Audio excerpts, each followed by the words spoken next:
bisa. Permintaan diganti. Ganti. Ganti.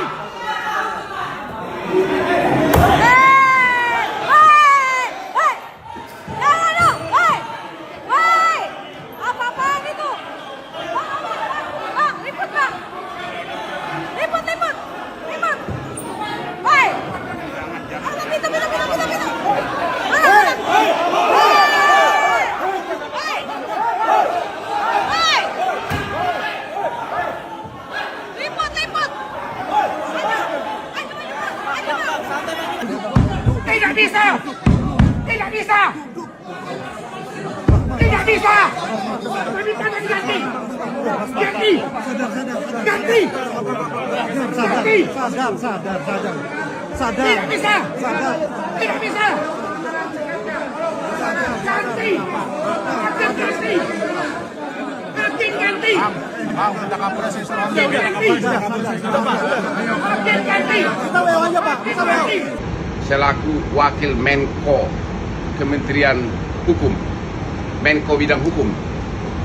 Coba Anda lihat viral di mana-mana, ada seorang advokat di dalam persidangan pakai jubah advokat, naik ke meja persidangan dan menginjak-injak.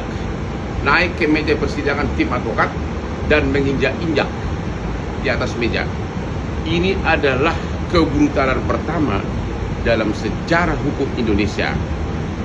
Kami mengharapkan agar Otto yang kebetulan mantan pengacara segera mengusulkan kepada Ketua Mahkamah Agung agar oknum pengacara ini tidak diizinkan praktek sebagai pengacara di seluruh wilayah hukum Indonesia, dan juga agar juga menghimbau kepada Bapak Kapolda Metro dan juga Kapolres Jakarta Utara agar segera diproses oknum pengacara ini karena telah menghina pengadilan. Kejadiannya tanggal 6 Februari 2025 di Pengadilan Negeri Jakarta Utara. Rekan Otto bisa melihat, Otto Hasibuan bisa melihat. Memang terus terang aja sampai sekarang ketentuan undang-undang tentang contempt of court itu nggak ada.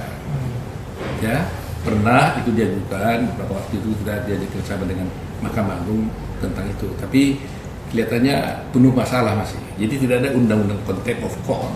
Walaupun orang bisa menuduh apakah ini contempt of court atau tidak. Nah, saya sendiri tidak tahu persis kejadian yang sebenarnya. Apa alasannya, kenapa terjadi. Tapi kalau saya melihat di video yang ada yang viral, memang ada yang melompat dari meja. Ya, menurut saya sebagai advokat tidak boleh melakukan hal seperti itu. Terlepas itu adalah sidangnya sudah berhenti atau sudah berjalan, tapi kan tidak perlu melompat. Nggak ada alasan yang khusus dia melompat meja itu. Nah, persoalannya sekarang adalah ini kan organisasi yang seharusnya mengambil tindakan terhadap seperti itu. Apakah itu dianggap melanggar kode etik atau tidak? Karena kami sebagai lawyer, ya, ini saya bicara lawyer dulu, ya, yang sudah lagi cuti ini, kami tidak bisa mengatakan orang lain itu melalui media orang itu melanggar kode etik. Jadi kalau saya temukan Anda melanggar kode etik, saya bilang saya akan laporkan dia kata melanggar kode etik. Itu pelanggar kode etik. Saya ini melanggar kode etik. Seseorang advokat yang menuduh seseorang melanggar kode etik dan disampaikan kepada media massa, itu adalah pelanggar kode etik. Jadi kalau saya merasa ada orang lain melanggar kode etik, saya nggak lapor kepada wartawan, saya lapor ke Dewan Kehormatan. Nah, itu soal Dewan Kehormatan umumkan, silakan. Gitu. Nah, jadi saya bicara secara umum aja, ya, bicara umum, ya. Tidak menunjuk kasus tertentu, bahwa secara umum bahwa kalau seorang advokat itu wajib dia menghormati satu teman sejawatnya. Jadi sesama advokat pun harus saling hormati antara sesama penegak hukum.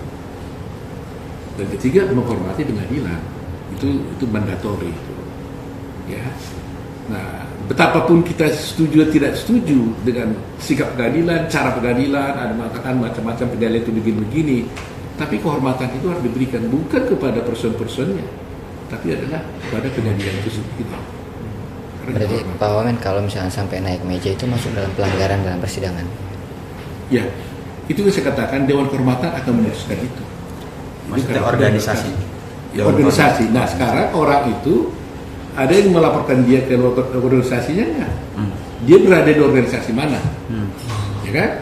Nah karena Dewan Kehormatan pun seperti kalau itu banyak Dr. Pradi, Dewan Kehormatan pun tidak boleh memeriksa itu kalau tidak ada yang melaporkan. Tapi boleh dilakukan pemeriksaan oleh komisi pengawas tanpa ada laporan. Gitu. Nah, saya nggak tahu orang ini di organisasi yang mana. Gitu.